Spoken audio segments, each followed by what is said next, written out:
İnsan tarixi hardan başlayır və hara gedir? Kəramət Böyükçölün 8-ci gün romanı insanın mənəvi və tarixi yolçuluğunu dərin fəlsəfi təhlillərlə təqdim edir.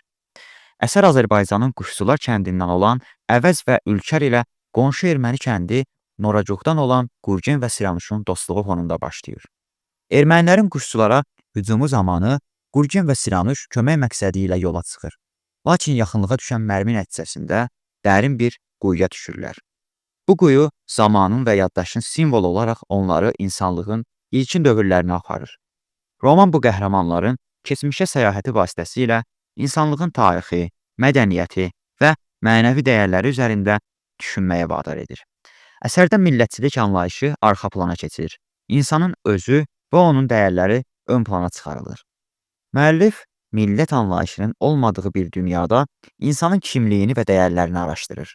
Əsərin adı olan 8-ci gün yaradılışın 7 günündən sonra başlayan yeni bir dövrü simvolizə edir.